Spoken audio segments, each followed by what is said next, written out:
নবীর শেষ জীবনে তাবুকের যুদ্ধে যাবেন, একটা যুদ্ধ শেষ হলো আর একটা যুদ্ধ তাবুকে যাবেন।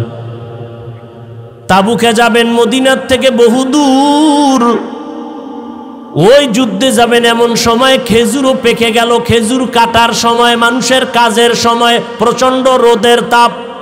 আবার আর একটা যুদ্ধ থেকে আইসা সব ক্লান্ত, কিন্তু রোম সম্রাট বেঈমান হাজার হাজার কাফেলা নিয়ে আসতেছে মদিনার দিকে যুদ্ধ করার জন্য। এবার নবী ঘোষণা দিলেন, তৈরি হয়ে যাও, 30,000 কাফেলা নিয়ে আমরা যুদ্ধে যাব তাবুকে।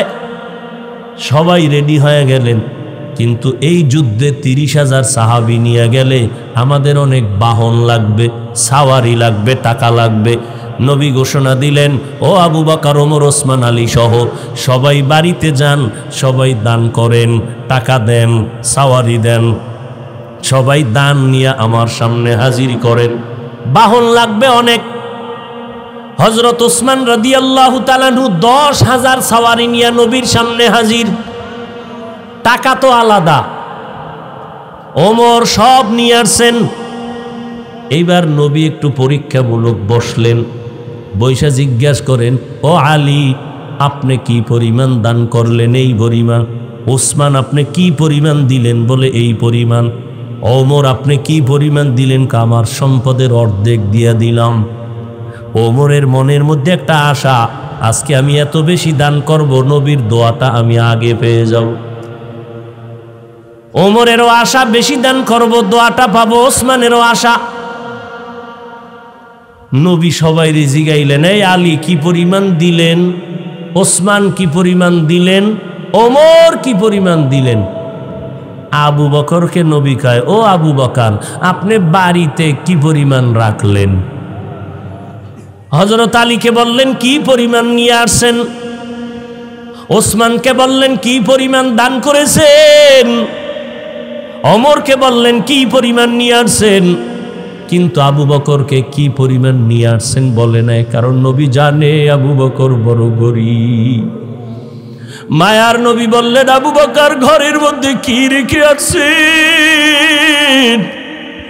আবু বকর চোখের পানি ছেড়ে বলে, নবী, আমার ঘরে ঝাড়ু দিয়া দিয়া সব আমি নিয়ে আসছি। আমার ঘরে আমার আল্লাহর, আমার নবী ছাড়া কেউ নাই। আমার আল্লাহ ছাড়া, আমার মুহাম্মদ নবী ছাড়া আমার কেউ নাই। আমি সব ঝাড়ু দিয়া দিয়া আমি সব দিনের নবীর সামনে আসছি, কারণ এই সময় যদি আমি কিছু রাখি, আমি আল্লাহর কাছে ফলাফল পাবো না। আমার খানার মতো চুলায় আগুন জ্বলে না, ঘরে খাওন নাই। এত কষ্টের মধ্যেও আমি আপনার মোহাব্বত আর আমার মাওলার মোহাব্বতে সব বিলীন করে দিলাম। ও নবী, এখন আমার ঘরে আল্লাহ ছাড়া কেউ নাই। নবী বড় আশ্চর্য হয়ে গেলেন। আবু বকরের কথা শুনে ওমরের মাথাটা নত হয়ে গেল। আজকে বুঝি আমি বড় দোয়াটা পাইলাম না। আবু বকরের যেই পরিমাণ কোরবানি, ওই পরিমাণ কোরবানি তো আমি ওমর দিতে পারি নাই। ওসমানও মাথা নত করে ফেললেন, যদিও টাকা পয়সা বেশি দিয়েছি, আবু বকরের মতো কোরবানি তো দিতে পারলাম না। নবীও পেরেশান। হঠাৎ করে জিবরাইল এসে হাজির।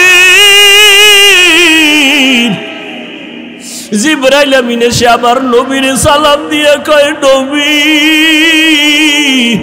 আমার আল্লাহ প্রতিদিন আপনাকে সালাম জানায়। আজ আমার আল্লাহ আপনাকে সালামের সাথে সাথে আল্লাহ পাক আজকে আবু বকরকে আলাদা করে সালাম দিয়েছেন। এবং আল্লাহ জানতে চেয়েছেন, আবু বকর, আপনার মনের কি হালাত? নবী বলেন, আবু বকর, কপাল আপনার ধন্য। আল্লাহ তাআলা জিবরাইল পাঠাইয়া বলেছেন, আল্লাহ আপনাকে সালাম দিয়েছেন। আবু বকর কান্না করে করে পাগলের মতো, আবু বকর, আপনার মনের কি হালাত আল্লাহ জানতে চেয়েছেন। আবু বকর কান্না করে বলেন, ও দয়ার নবী, আমি ছিলাম মক্কার ভিতরে একটা জাহান্নামের আসামি। কে জানতো, কে চিনতো আমি আবু বকরকে? আমারে তো কেউ জিগাইতো না। আজ আমি আপনার সোহবতে আসার পর আল্লাহ আমাকে এত সম্মান দান করেছেন আপনার সোহবতের কারণে, যে আল্লাহ আজ আমাকে সালাম পর্যন্ত পাঠায় দিছেন।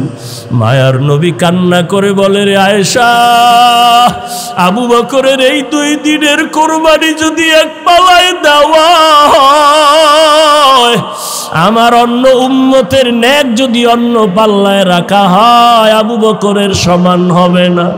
ও নবীর আশিক উম্মতির দল, এত দামি আবু বকর, কিন্তু তার জীবনের ইতিহাস বড় কান্নার আওয়াজ। মায়ার নবী রাতের বেলা ঘর থেকে বের হলেন, হুজরা থেকে বের হয়া মসজিদে নববীর কিনারায় হঠাৎ শুনে কান্নার আওয়াজ, শুনতেছে কান্নার আওয়াজ। গভীর রাত, নবী হালকাভাবে নজর দিয়ে দেখে তার সাহাবী আবু বকর তাহাজ্জুদে দাঁড়ায় দাঁড়ায় কান্না করতেছে, সে আওয়াজ আসতেছে। নামাজ শেষের পর আল্লাহর নবী বললেন, আবু বকর আপনি কাঁদলেন কেন? আবু বকর বলে, নবী, হাসরের ময়দানের ভয়ে আমি কান্না করেছি। বলে, কেন কান্না? আপনার তো জান্নাতের টিকিট আল্লাহ দান করেছেন। আবু বকর বলে, নবী, যদি আল্লাহ রাগ করিয়া টিকিট ক্যান্সেল করে দেয় তখন আমার উপায় কি হবে রে নবী? আপনিই তো হাসরের ভয়ঙ্কর অবস্থার বয়ান করেছেন। কিয়ামতের ময়দান হবে নাকি বড় ভয়ঙ্কর ময়দান। সূর্যটার আলো বন্ধ হয়ে যাবে, ওদিকে সমুদ্রের পানি গরম হয়ে যাবে। আল্লাহ তাআলা রাগান্বিত আওয়াজ দিয়ে বলবেন, ওয়ামতাজুল ইয়াউমা আইয়ুহাল মুজরিমুন, ও গুনাহগারের দলেরা, নেককারদের থেকে তোমরা আজ আলাদা হয়ে যাও। নেককারদের আমলনামা ডান হাতে দিব, গুনাহগারদের আমলনামা বাম হাতে দিব। অন্যদিকে সূর্যের গরম, আবার জাহান্নামের চিৎকারের আওয়াজ। জাহান্নামের আওয়াজে জাহান্নাম চিল্লায় বলবে, আল্লাহ, বেনামাজি গুনাহগারগুলো কই? সব আমার পেটে দাও। জাহান্নামের আওয়াজে হাসরের ময়দানটা থরথর করে কেঁপে উঠবে। ও নবী, আপনিই বলেছেন যে নবীদের কোনো গুনাহ নাই, নবীরা পর্যন্ত নাফসি নাফসি নাফসি বলে কান্না করবেন, উম্মতের কথা সবাই ভুলিয়া যাবেন।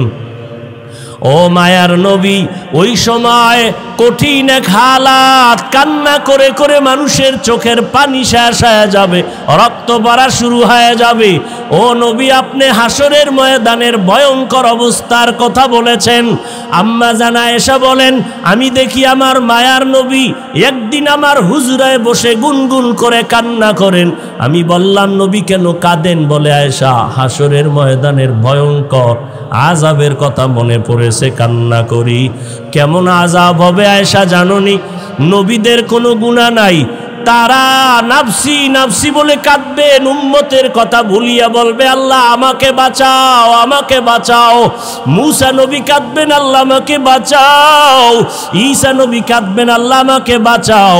আপন আপন বলতে কেউ ওই সময় আপন হয়ে যাবে না। আল্লাহর নবীর এই কান্না দেখে আম্মা জান আয়েশা বলেন, আমি আমার নবীকে প্রশ্ন করলাম, নবী, সমস্ত নবীরা নাফসি নাফসি বলে যদি কান্না করে, আপনি তো দোজাহানের সর্দার, আপনি তখন কি করবেন? নবী বলেন, আয়েশা, আমি তখন সহ্য করতে না পারিয়া আমি সাথে সাথে আমি মাওলার দরবারে মাকামে মাহমুদে সিজদায় পড়ে কাঁদব। একবারও বলবো না আমাকে বাঁচাও, আমি শুধু বলবো, আল্লাহ আমার উম্মতেরই বাঁচাও, আমার গুনাহগার উম্মতগুলো বাঁচাও। একটা উম্মতও যেন জাহান্নামে না যায়, জাহান্নামে গেলে আমি জান্নাতের ময়দানে যাব না। আম্মা জান আয়েশা বলেন, নবী তখন কি হবে? আম্মা জানের জবাবে নবী বলেন, আয়েশা, আমার কান্না দেখে আল্লাহ দয়া করে বলবে, নবী আপনি কাঁদবেন না, মাথা উঁচু করেন, আর আপনার উম্মতগুলো ধরে ধরে জান্নাতের ময়দানের দিকে নিয়ে যান। আল্লাহর অর্ডার পাইয়া আমি তখন আমার উম্মতগুলো বাছাই করে করে জান্নাতের দরজায় নিব। আম্মা জান আয়েশা প্রশ্ন করলেন, নবী কোটি কোটি মানুষের ভেতরে আপনার উম্মতগুলো কেমনে চিনবেন? আমার মায়ার নবী বলেন, ও আয়েশা, আমার উম্মতেরা যারা 5 বেলা রোজু বানাইয়া সিজদা করেছে, নামাজ পড়েছে, কিয়ামতের কঠিন সময়ে তাদের ওযুর অঙ্গগুলো নূরের আলোতে ঝলমল করতে থাকবে। আমি নবী দেখে দেখে তাদেরকে জান্নাতের ময়দানে নিয়ে যাব। আমি আল্লাহর নবী তাদেরকে না নিয়ে জান্নাতে যাব না। ও পর্দার আড়ালের আম্মা জানেরা, আপনারা তো নবীদের মা, সাহাবায়ে কেরামের মা, আউলিয়ায়ে কেরামের মা, হাফেজে কোরআনের মা। আপনারা খাদিজা রাদিয়াল্লাহু আনহার মতো নারী, আয়েশা রাদিয়াল্লাহু আনহার মতো নারী, ফাতেমা রাদিয়াল্লাহু আনহার মতো নারী কয়দিন আর দুনিয়াতে বাঁচবেন? ও যুবক, ওই মা বাবার দোয়া নিয়ে সামনে আগাও, নবীজির সুন্নতের মালা গলায় লাগাও। মরিয়া গেলে যাবা, নামাজ ছাড়বা না, বেপরদায় চলবা না। একটা সেকেন্ডের জাহান্নামের আযাব সহ্য করার শক্তি কারো নাই। আজ এত বিশাল জান্নাতি বাগান, কত আশেক জাকেরারা বসে আছে, কত আল্লাহর বান্দার চোখে পানি, অথচ আমার তোমার চোখে কেন পানি নাই? গুনার কারণে আল্লাহ বুঝি বেজার। এখনো সময় আছে, তওবা করে নাও, মা বাবার দোয়া নিয়ে আগাও। মা বাবার চোখের পানি আর দোয়ার কারণে আজ এই চেয়ারে বসলাম। এমন কোন সন্তান নাই যে মা বাবার চোখের পানি ছাড়া মানুষ হয়ে গেল। ওই মা বাবার কত কান্না, কত চোখের পানি। আজকে তুমি তাদের কান্নায় পরীক্ষায় ভালো নাম্বার পেয়েছো। ওই মা বাবার চোখের পানি আর দোয়ার কারণে তুমি টাকার মালিক, বাড়ি গাড়ির মালিক হয়েছো। ও আল্লাহর বান্দারা, এই জায়গায় যারা আছো, অনেকের মা নাই, বাবাও নাই, অন্ধকার কবর থেকে দোয়ার অপেক্ষায় আছে রে সন্তান। ওই মা বাবা তোমার আমার জন্য এত কাঁদলেন, তোমার চোখে কি এক ফোঁটা পানি আসবে না রে সন্তান? এত নিষ্ঠুর কেন হয়েছো? ওই মা বাবার জন্য কি এক ফোঁটা চোখের পানি ছেড়ে কাঁদতে পারো না রে বাবা? ওই মা বাবার দোয়া ছাড়া মাওলানা হতে পারো নাই, ওই মা বাবার চোখের পানি ছাড়া আলেম হতে পারো নাই। ওই মা বাবার কষ্টের জীবন। বাবার মনে চাইছিল মাঝে মাঝে ইলিশ মাছ দিয়া খানা খাবে, কিন্তু কিনার মতো টাকা ছিল না। মায়ের মনে চাইতো কোনো সময় আঙ্গুর বেদানা খাবে, কিন্তু টাকা ছিল না কেনার মতো। আজকে তোমার ফ্রিজে মাছের অভাব নাই, ফলের অভাব নাই, কিন্তু তোমার ফ্রিজে মাছ আর ফল থাকলে কি হবে? যেই মা বাবায় আফসুস করলো, সেই মা বাবাই তো আজ কাফন পরিয়া কবরের ভেতরে চলে গেল। ওই ফল তুমি আর কারে খাওয়াইবা? ওই মাছ কারে খাওয়াইবার সন্তান? ওই মা বাবারে তো মাছ যদি না পারো, ফল খাওয়াইতে পারো নাই। আল্লাহর কাছে 2 ফোঁটা চোখের পানি ছেড়ে দোয়া করো আর বলো, দয়ার মালিক, যেই বাবার ক্লান্ত পরিশ্রম, কত খানা না খাইয়া, ঘুম না গিয়া, কষ্ট করে করে জীবন কাটায় দিলে। বাবা কোনোদিন নিজের কাপড় কেনার জন্য কষ্ট করে নাই, বাবা কোনোদিন নিজের পেটে খানা দেওয়ার জন্য কাজকর্ম করে কষ্ট করে নাই। বাবা দিন নাই রাত নাই এত কষ্ট করেছেন শুধু সন্তানকে হাসি মুখ দেখবে, সন্তানের বড় বানাবে। বাবা রিক্সা চালাইয়া চালাইয়া টাকা দেয়, ভ্যান চালাইয়া টাকা দেয়, চায় সন্তানটারে মানুষ বানাবে। বনক বাবা বেতন দিতে পারে না, অনেক বাবা জামা কাপড় দিতে পারে না, মানুষের বাড়ি কাজ করে আর দিল খুশি আমার সন্তান কোরআন তেলাওয়াত করে, আমার সন্তান কেওড়া বুনিয়া মাদ্রাসায় পড়ে, আমার কষ্ট কোনো দুঃখ নাই, গাধার মতো কষ্ট করি তারপরও দুঃখ নাই। আমার সন্তান যদি হাফেজ হয়, আলেম হয়, কিয়ামতের দিন যদি জিজ্ঞেস করে কি নিয়ে হাজির হয়েছো, আমি যদি কোনো আমল পেশ করতে না পারি, আমার জীবনের কষ্টের দেওয়া টাকা দিয়ে যে সন্তানটারে আলেম বানাইলাম, ওই সন্তান আমাকে না নিয়ে জান্নাতের ময়দানে যাবে না। ও আল্লাহর আশেকেরা, সন্তানটাকে পারলানি কোরআন পড়াইতে, সন্তানটারে পারলানি আলেম বানাইতে, হাফেজ বানাইতে। সন্তান স্কুলে পড়াও আলহামদুলিল্লাহ বাধা নাই, কলেজে পড়াও বাধা নাই, তবে সন্তানটাকে আদর্শওয়ালা বানাইও। সন্তানের ব্যবহারে যেন আলেমরা কষ্ট না পায়, সন্তানের ব্যবহারে যেন মুরব্বীরা কষ্ট না পায়, সন্তানের ব্যবহারে যেন সমবয়সী কেউ কষ্ট না পায়। ওই সন্তানকে আদর্শওয়ালা বানাইয়া কোরআন পড়ায় যাও। ডাক্তার হলেও কোরআন পড়ে পড়ে দোয়া করবে, আর ওই সন্তানের আচরণ দেখিয়া এলাকার মানুষ মা বাবার জন্য প্রাণ খুলে দোয়া করবে। ও আল্লাহর বান্দারা, এখনো যারা পারেন নাই তওবা করেন। আল্লাহ যতদিন হায়াত রাখেন, দ্বীনের উপরে নিজেও চলবো, সন্তানকে চালাবো। একজন আদর্শ সন্তানের বাবা মা হইয়া কবরে যাব। আজকে থেকে আর কোনোদিন গুনাহের পথে যাব না, আজকে থেকে সন্তানকেও গুনার পথে চালাবো না, নবীর তরিকার বাইরে চলবো না। আল্লাহ আমাদের সবাইকে খাঁটি তওবাওয়ালা জিন্দেগি দান করেন। তওবার উপরে মজবুত হইয়া নবীজির তরিকা মতে আল্লাহওয়ালাদের সোহবতে চলার তৌফিক দান করেন, আমিন। আল্লাহ সবাইকে কবুল করেন। সাময়িক সময়ের জন্য আমার আব্বা আমার আপন, আমার মা আমার আপন, ভাই আপন, বোন আপন, প্রতিবেশী আপন কেন, সাময়িক উপকার করে। আর আমার মদিনার নবী আমার আপন কেন? আমি আল্লাহকে চিনি নাই, আল্লাহর পরিচয় পেলাম মদিনার নবীর মাধ্যমে। আমার নবী আমার আল্লাহর পরিচয় দিলেন, কোরআন তেলাওয়াত করে শুনাইলেন, কোরআনের ব্যাখ্যা শিখাইলেন। এখন আমরা নবীরেও চিনতে পারি নাই। নবী তো 63 বছর পরে চলে গেছেন।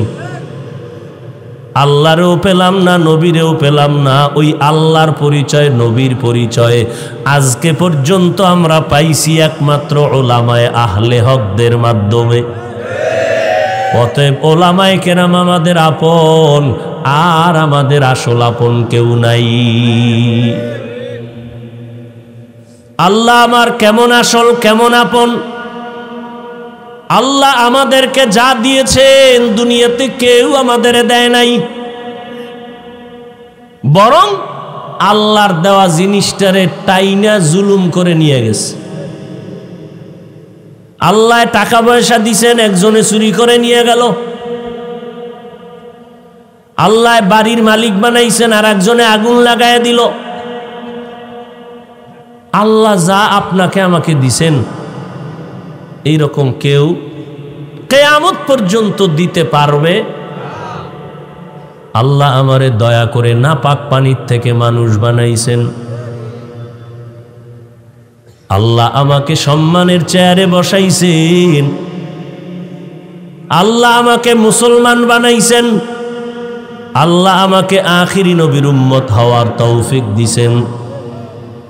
জমিনে চলার জন্য আমাকে পাও দিলেন, দেখার জন্য চোখ দিলেন, কাজের জন্য আল্লাহ হাত দিলেন। আল্লাহর দেওয়া হাতটা কত শক্তিশালী, একটু ভেঙ্গে গেলে নতুন করে আবার জোড়া লাগাইলে আগের শক্তি আর।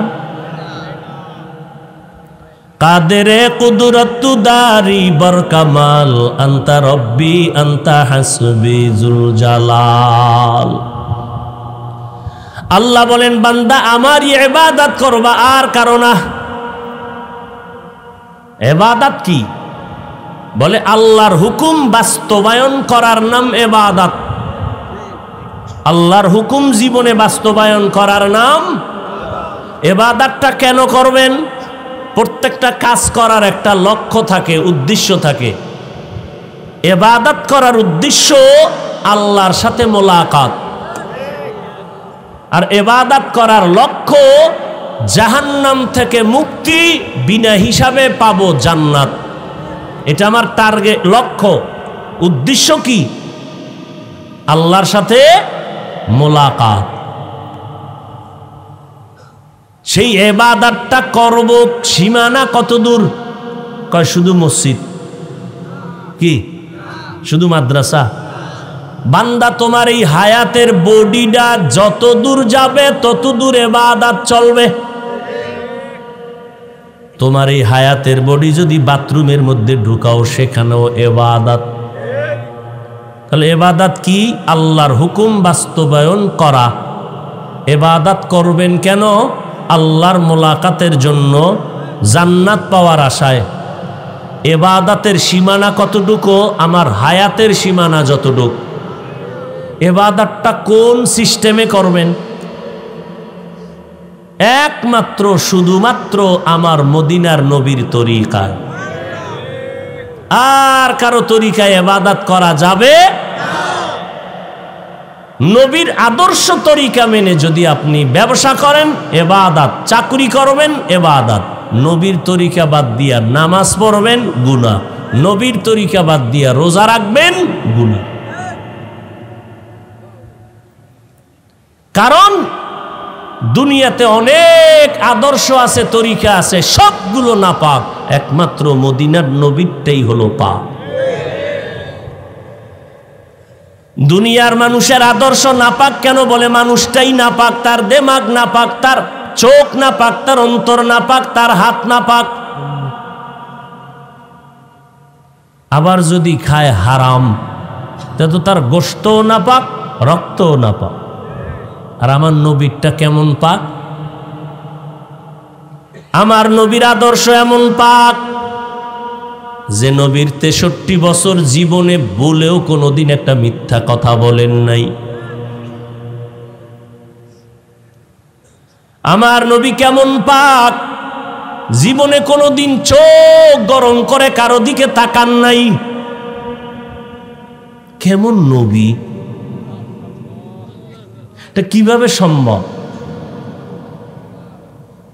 কেমন মায়ার নবী যে জীবনে কাউকে গালি দেন নাই। কেউ যদি গালি দিত নবী জবাবও দেন নাই। নবী কখনো গালি তো দেনই না, কেউ গালি দিলে জবাবও দেন না। মাত্র অল্প টাইমে মক্কার মধ্যে এত আল্লাহর নবীর কিছু খাদেম দিনের জন্য তৈরি হয়ে গেল অল্প সময়, শুধু নবীর আদর্শের কারণে, নবীর ব্যবহার আখলাক। নবী বসে আছেন মসজিদে নববীতে, সাহাবায়ে কেরাম তো নবীরে ছাড়ে না। কোন কথাটা ছুইটা যায়? নবীর একটা কথা মুক্তার থেকে দামি। আর নবীরে দেখলেই কলিজা ঠান্ডা হয়। নবীর চেহারা মোবারক দেখলেই পেটের ক্ষুধা নিবারণ হয়ে যায়। নবীজি যেখানে কদম দেয় সেখানে দীর্ঘদিন শুধু মিশকের ঘেরান, মিশকের ঘেরান, মিশকের ঘেরান। আম্মা জান আয়েশা রাদিয়াল্লাহু আনহা বলেন, নবীজির শরীর মোবারকের ঘাম আমি বোতলের মধ্যে ভরে রাখতাম, বড় বড় অনুষ্ঠানে আতর হিসাবে ব্যবহার করতাম। ওগো নবীর উম্মতেরা,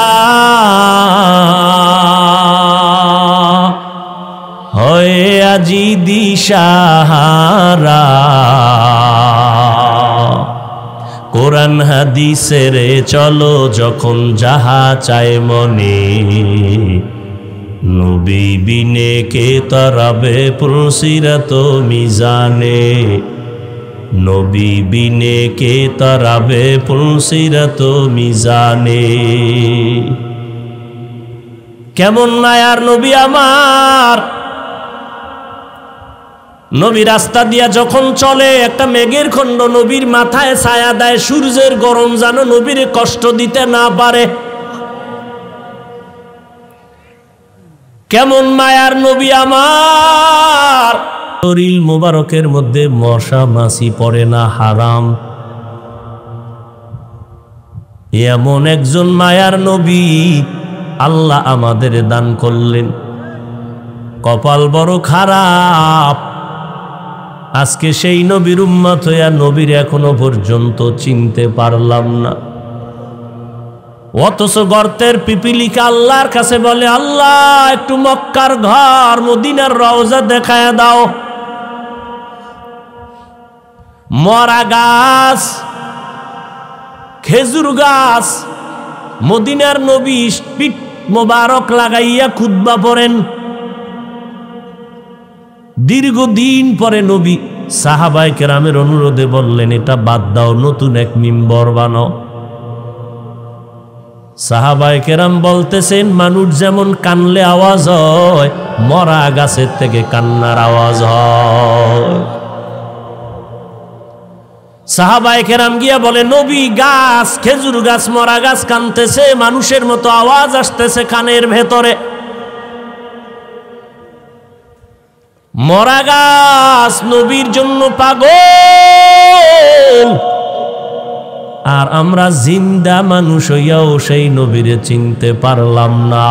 যদি চিনতে পারতারে বাবা, নিজে নামাজ পড়ি, নিজে জিকির করি, ছেলে মেয়েরে নবীর সুন্নতলা বানাইতে কেন পারি না? বহু নেক আমলওয়ালা কিয়ামতের দিন শুধু সন্তানদের অন্যায়ের কারণে জাহান্নামে যাবে। বহু মা বাবা জাহান্নামে যাবে শুধু সন্তানকে সঠিক লাইনে না রাখার কারণে। বললেই বলে চেষ্টা করছি, পারি না।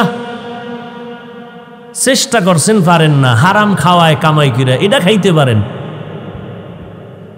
সুদের টাকায় চাকরি করে টাকা দেয়, সেই টাকা দিয়ে খানা খাইতে পারেন। দিনের পথে রাখতে পারেন না, পারবেন কিভাবে? আমার রসুলের তাবিজ দেওয়া ছিল, সে তাবিজ তো আপনি ব্যবহার করেন নাই। আর এটা নিজে নিজেও সম্ভব না, আল্লাহওয়ালাদের দোয়া লাগে, নেক নজর লাগে।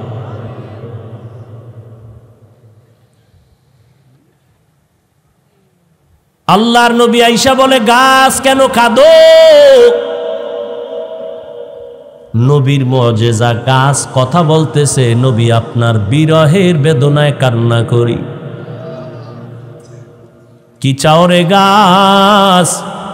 গাছ বলে, নবী আমি চাই মানুষের মতো আমার জানাজা পড়াইবেন, এরপরে আমাকে এখানে দাফন করবেন, কিয়ামতের দিন আমি আপনার সাথে জান্নাতে যাব। উস্তুনে হান্নানা আজ হজরে রসুল, নালামি জাদ হাম চুয়ার বাবে উকুল। মদিনার নবীর আদর্শ এত পবিত্র, আমার নবী অল্প টাইমে মানুষ শুধু তাকাইয়া থাকলেই পাগল পারা হয়ে যাইত নবীর জন্য। আল্লাহ তাআলা নবীকে এমন মর্যাদা দান করেছেন, জঙ্গলের প্রাণীরা নবীর আওয়াজ পাইতো বহু দূর থেকে, পেয়ে বারবার সালাম জানাইতো। নবীর জন্য গর্তের পিপিলিকা পাগল, নবীর জন্য নদীর মাছ পাগল, জঙ্গলের প্রাণীরা পাগল। মায়ার নবীর জন্য গর্তের ভেতরে বড় এক সাপ অপেক্ষা করতেছে, নবী এখানে আসবে, আমি একটু চেহারা মোবারক দেখব। কেমন মায়ার নবী আমার! মাত্র 13 বছরের সীমানায় দামি দামি সাহাবা বেঈমানেরা নবীর হাতে কালেমা পড়ে এত দামি হয়ে গেল। আল্লাহ নিজে দুনিয়াতে 10 জনের নামে জান্নাতের টিকিট পাঠায়া দিলেন। এর মধ্যে 1 নম্বরে কে? আবু বকর সিদ্দিক রাদিয়াল্লাহু তাআলা আন। কত দাম আবু বকরের! আম্মা জান আয়েশা একদিন নবীরে কয়, নবী আপনার সাথে ওমর, ওসমান, আলী, আবু বকর আমার আব্বাজান সাথে সাথে থাকে, পরামর্শ করেন, আপনার উম্মতের মধ্যে না আমলের লাইনে কে বেশি আগ্রহ? আম্মা জান আয়েশা বলছেন, এক নিয়তে নবী বুঝা ফেলাইছেন। নবী কয়, ও আয়েশা, আকাশে যেই পরিমাণ তারকা দেখো, এর থেকে ওমরের আমল আরো বেশি। আম্মা জান আয়েশা ভাবলেন, আমার আব্বার কথাটা কইল না। মহিলা মানুষ, বয়স তো বেশি না, 6 বছরে রসুলের সাথে বিয়ার বন্ধন হলো, 9 বছরে নবীর ঘরে আসলেন। আম্মা জানের 18 বছর বয়স, তখন নবী দুনিয়ার থেকে চলে গেল। বলেন তো নবীর ঘর করলেন কয় বছর? মাত্র। আর এখন তো 18 বছরের মেয়েদের অনেক ক্ষেত্রে বিবাহই হয় না। আর আম্মা জান মাত্র 9 বছর নবীর ঘর করলেন, 9 বছরে নবীর ঘরে আসলেন। আল্লাহ তাআলা আম্মা জান আয়েশাকে এত বরকত দান করলেন নবীর সোহবতে। আম্মা জান আয়েশা বলে, দুনিয়ার মানুষ, আমি মুহাম্মদের ঘরে আসার পর 9 বছর ঘর করার পরে আল্লাহর শুকর, আমি 2000-এর উপরে হাদিসের হাফেজা হয়ে গেছি।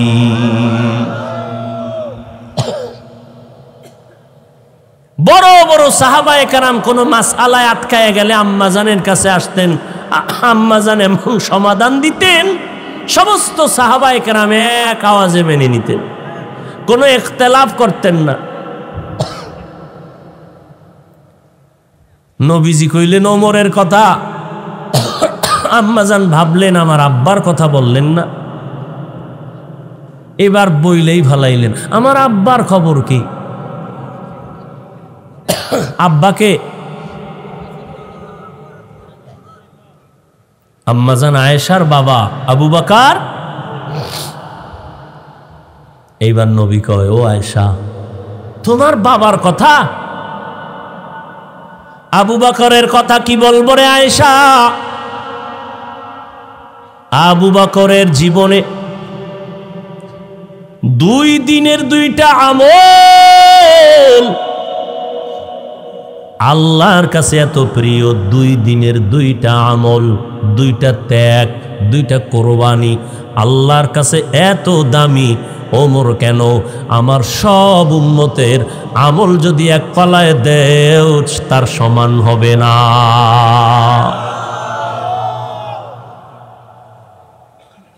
আম্মা জান কয়, তাই নাকি? বলে হ্যাঁ। কোন দিনের ত্যাগ আর আমল? ভাল লাগবে না? বাবার গুণগান শুনবে, ভাল লাগবে? কোন দিনের? এবার নবী নিঝুম হয়ে গেলেন, চুপ হয়ে গেলেন। সেই 2টা আমল, ওইটা তো লাফালাফি আর চিৎকার আর আনন্দের কোনো আমল না। ওই 2টা দিনের ত্যাগ, আবু বকরের কথা মনে পড়লেই তো কান্না আসবে। আবু বকরের সেই 2 দিনের ত্যাগ, কান্নার ইতিহাস। ওই 2 দিনের ত্যাগের আমল বড় কান্নার আওয়াজ। ও আয়েশা,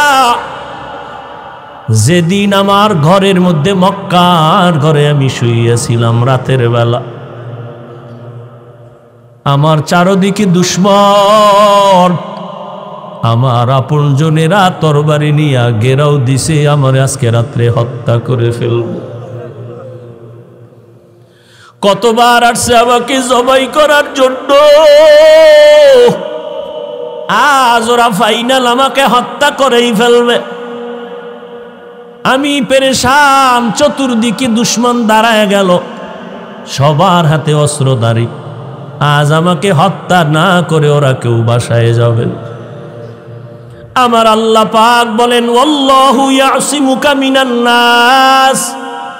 ও নবী, কোরআন হেফাজতের জিম্মাদারি আমি আল্লাহ যেমন এককভাবে নিয়েছি, আপনাকেও হেফাজতের জিম্মাদারি আমি আল্লাহ এককভাবে নিয়েছি। আপনার কোনো ক্ষতি হবে না পয়গম্বর, ধৈর্য ধারণ করেন। এবং প্রস্তুতি তো আগের থেকেই বলা হয়েছে, আজ আর ঘরের মধ্যে থাকা যাবে না, এখনই বের হইয়া মদিনার পথে হিজরত করা লাগবে, আর থাকা যাবে না। মদিনার পথে নবী হিজরতের জন্য রেডি হয়ে গেলেন, কিন্তু চারদিকে দুশমন ঘরের পার্শ্বে আটকায় দাঁড়ানো। বের হব কেমনে? আল্লাহ কয় নবী একটু হাতের মধ্যে কিছু বালু নেন, বালু নিয়া আমার কোরআনের আয়াতগুলো বালুর মধ্যে পড়েন আপনার পবিত্র জবানে। মায়ার নবী আল্লাহর হুকুম পাইয়া বালুগুলো হাতের মধ্যে। तकबीर में कलमा में नमाजों में अज़ा में,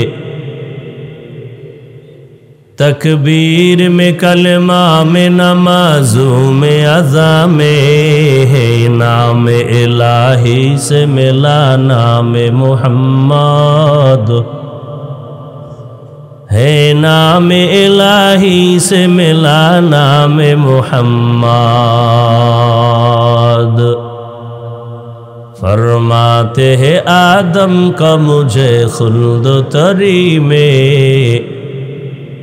फरमाते हैं आदम को मुझे खुल्द तरी में, लिखा हुआ तो बाप मिला नाम मोहम्मद, लिखा हुआ तू बाप मिला नाम मोहम्मद। है मीम में महबूब या मतलुक का इशारा, है मीम में महबूब या मतलुक का इशारा, फिर क्यों ना हो महबूब खुदा नाम मोहम्मद, फिर क्यों ना हो महबूब खुदा नाम मोहम्मद।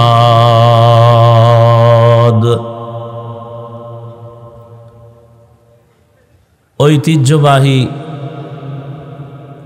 কেওড়া বুনিয়াতে 3 দিন ব্যাপী ফাল্গুনের বাৎসরিক ওয়াজ মাহফিল ও হালকায় জিকিরের আজ দ্বিতীয় দিন। উপস্থিত সম্মানিত সভাপতি হযরত পীর সাহেব হুজুর দামাত বারাকাতুহুম কেওড়া বুনিয়া, অন্যান্য হযরত উলামায়ে কেরাম, দক্ষিণ অঞ্চলের বিভিন্ন এলাকা থেকে আগত আল্লাহ পাকের আশিকিন, জাকিরিন, শাকিরিন, মুহিব্বিন, মুরব্বিয়ান এযম, কলিজার টুকরা আমার সমবয়সী যুবক বন্ধুগণ, স্নেহের ছোট ভাই, পর্দার আড়ালে সম্মানিতা মা ও বোনেরা, আল্লাহ পাকের দরবারে শুকর যে আল্লাহ পাক আমাদেরকে হায়াতে সুস্থ রেখে আল্লাহ পাকের এই জাকিরিন শাকিরিনদের মজলিসে আখিরাতের কিছু সম্বল সঞ্চয় করার জন্য হাজারো দুনিয়ার ব্যস্ততার মধ্য দিয়ে আল্লাহ পাক আমাদেরকে হাজির হওয়ার তৌফিক দান করেছেন। আলহামদুলিল্লাহ। দরুদ ও সালাম সৈয়দুল মুরসালিন রহমতুল্লিল আলমিন শফিউল মুজনিবিন খাতামুন নবিয়্যিন সৈয়দুস সাকালাইন ইমামুল মুরসালিন হযরত মুহাম্মদুর রাসূলুল্লাহ সাল্লাল্লাহু আলাইহি ওয়া আলিহি ওয়াসাল্লামের উপর।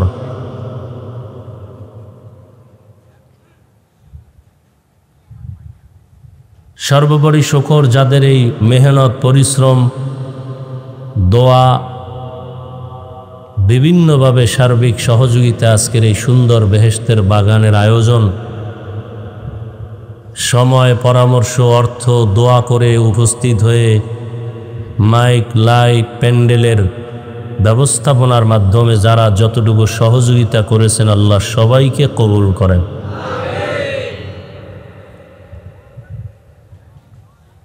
এই বাগান যিনি সাজিয়ে গেলেন,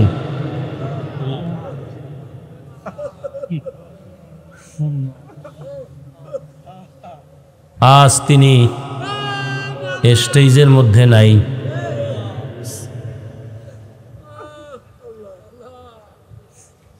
যার হাতের সোয়াবে আজ আমরা জাহান্নাম থেকে জান্নাতের পথে আসছি,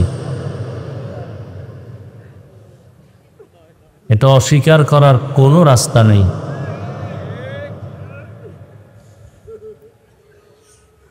আর সে বয়ানও নাই। সারা দেশে তো ঘুরি, বয়ান তো করি, শুনি। সে কেওড়াবুনিয়ার রশিদ সাহেবের মতো বয়ান নেই।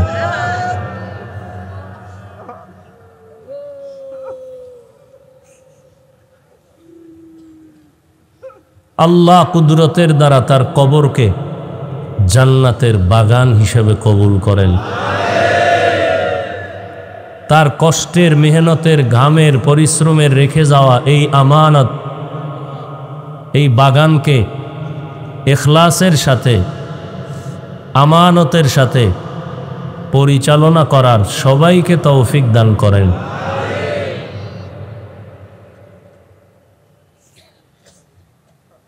আমি আপনাদের দোয়া নিতে আসছি।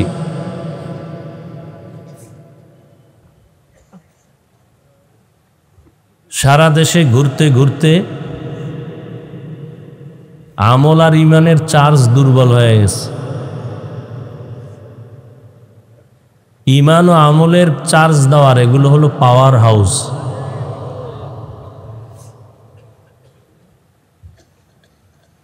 কার চোখের নজর কখন কারু করে লেগে যাবে বলা যায় না। মাঝে মধ্যে আমি একটা ঘটনা শুনাই, 2 মিনিট। চট্টগ্রাম পটিয়া থানা, পটিয়া মাদ্রাসার বাণী, প্রতিষ্ঠাতা কুতুবুল আলম মুফতি আজিজুল হক রহমতুল্লাহ আলাই, জবরদস্ত আলেম এবং বুজুর্গ আহলুল্লাহ। আল্লাহ পাক তার প্রিয় বান্দাদেরকে এমন কিছু পাওয়ার দান করেন যে পাওয়ার সাধারণ মানুষ পায় না। আর ওই পাওয়ার আসার একমাত্র মাধ্যম তাকওয়া। তাকওয়া অর্জন করার ভিন্ন কোনো মাধ্যম নাই, একমাত্র আল্লাহওয়ালাদের নেক নজর, নেক সোহবত। নাহমাদুহু বলে যখন টান দিতেন, ময়দানের হালাত পরিবর্তন হয়ে যেত।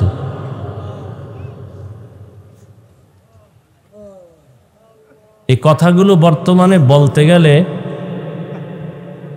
ভিন্ন লাইনের মানুষ তো দূরের কথা, যারা বুঝার মতো জ্ঞান রাখে তারাও বিরোধিতা করে,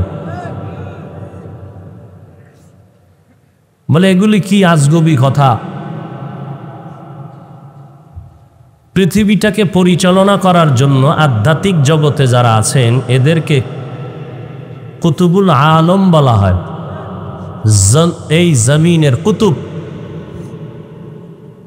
প্রত্যেক মাসে আর একটা মিটিং করেন। মিটিংটা হয় জঙ্গলের ভেতরে।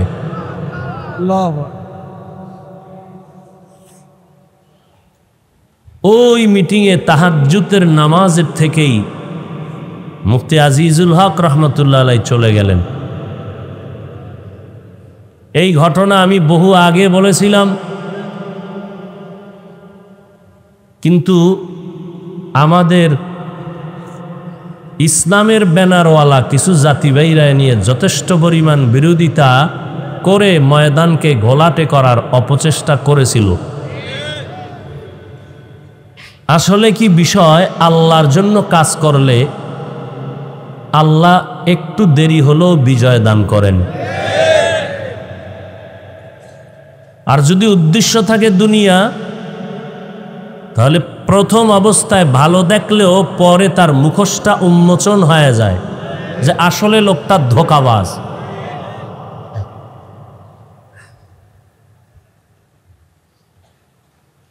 আমরা আহলে হক, আবার এই ইসলামের লাইনে একদল আছে আহলে বাতিল। ব্যবধানটা খুব সূক্ষ্ম। এরাও ইসলাম চায়, আমরাও ইসলাম চাই। ব্যবধান হলো এরা ইসলামকে বানাইছে মাধ্যম, ক্ষমতা হলো তাদের টার্গেট।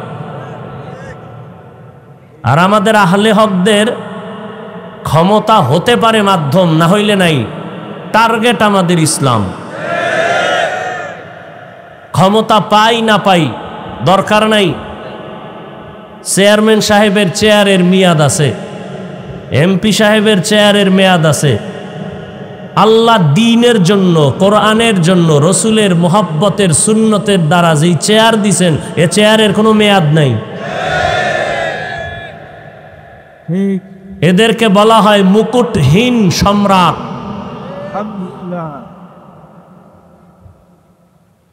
বরং যারা মেয়াদওয়ালা এরা এসে মুকুটহীন সম্রাটদের পায়ের কাছে পড়ে থাকেন। আল্লাহ আর কি দেখাবেন? কোটিপতি হইয়া লাভ কি যদি সেই টাকায় জেলখানার খানা খেতে হয়? আর ওই রকম গরিব হওয়া অনেক ভালো যে কোটিপতি আইসা পাশে বসে থাকবে। তাহলে কোটিপতি না হইয়াও সে কোটিপতি, যদি বান্দা আল্লাহর জন্য হইয়া কাজ করে। তো মুফতি আজিজুল হক রহমতুল্লাহ আলাই স্টেজে বসা সভাপতি, পাশে এক বক্তা সাহেব বয়ান করতেছিলেন।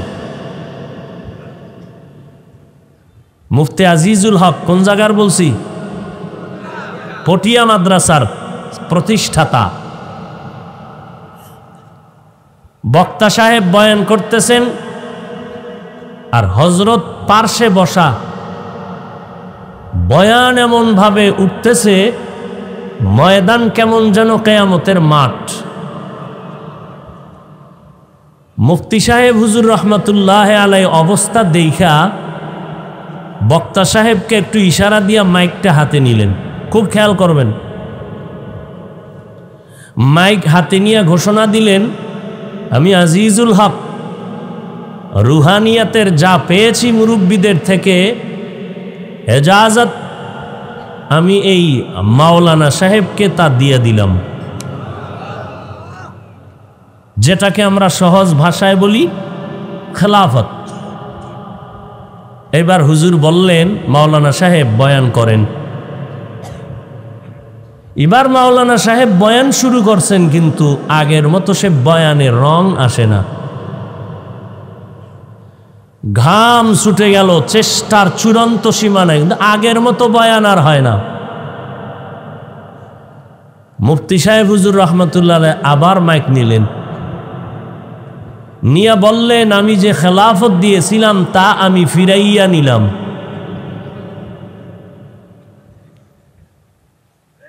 প্রশ্ন উঠাইয়া বললেন, আপনারা বলতে পারেন খেলাফত দিলেন কেন, দিলে আবার নিলেন কেন? হযরত নিজেই প্রশ্নের জবাব দিলেন। যখন প্রথম অবস্থায় তিনি বয়ান করতেছিলেন, ময়দানের হালাতকে অনুভব করতেছিলাম যে তার মারেফতের কলবের পাওয়ারের দ্বারা চলতেছে। পরক্ষণে যখন আবার বয়ান শুরু করলো, আমি আবার বিচক্ষণতার সাথে অনুভব করলাম এটা তার নিজের কোনো পাওয়ার না। তার ভেতরে যে পাওয়ার মনে করছিলাম, আসলে তার ভেতরে পাওয়ার নাই। বলে, তাহলে ওই বয়ানের রৌনক আসলো কেন? বলে, ময়দানে এক বুজুর্গ ওলিয়ে কামেল সে তার সিনার দিকে নজর বেড়েছে।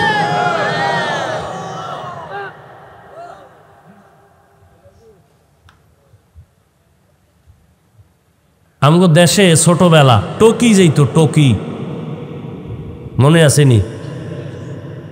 ছোটবেলা বুঝেন না? কেরবন্যে বাড়ি যেতাম, এক সপ্তাহ ছুটি পাইছি, বাজারের পাশে ঘর।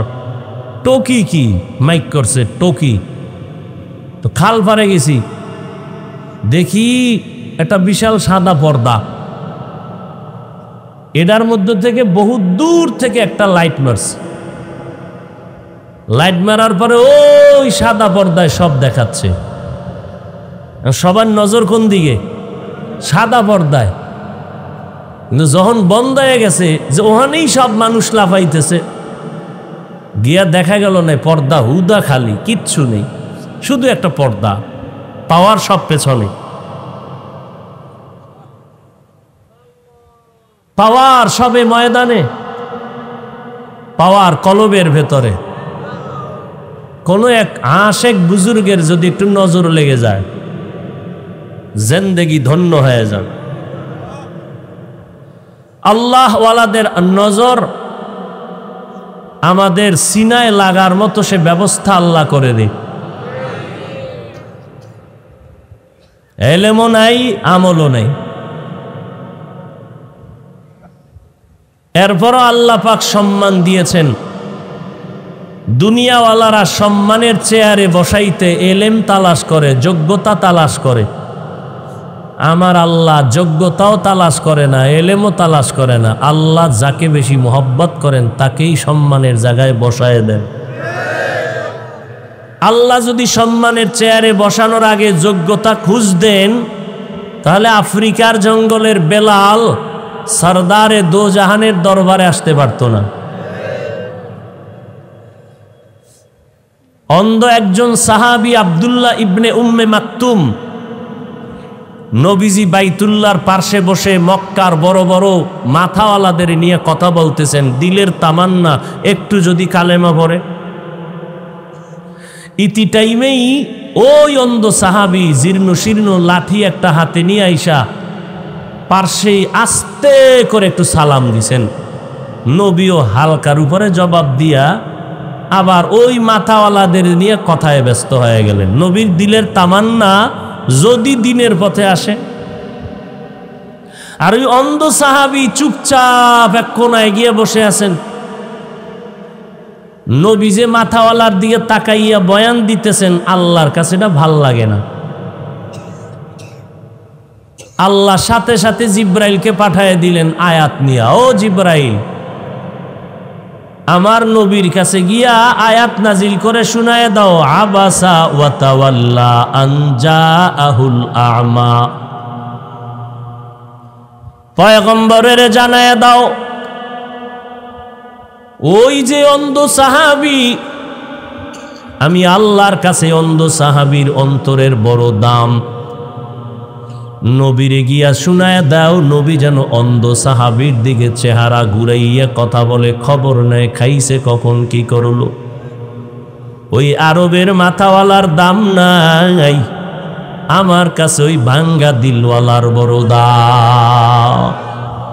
या इलाही मुझसे मुझको दूर कर, ताके देखो मुझ में तुझको एक नजर। या इलाही तू मेरा माबूद है, या इलाही तू मेरा माशूक है। জিবরাইল আমিন আইসা আয়াত শুনায় দেওয়ার পর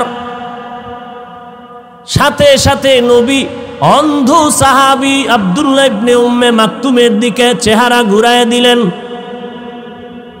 এবং আব্দুল্লাহ ইবনে উম্মে মাকতুম দুনিয়াতে যতদিন বেঁচে ছিল নবী নিজের চাদর বিছাইয়া তাকে সম্মান করতে। কাবেলিয়ত দাদে উরা শর্ত নিজ বলকে শর্ত কাবেলিয়ত দাদে উস। আল্লাহ তাআলার কাছে প্রিয় হওয়ার জন্য কোনো যোগ্যতা লাগে না।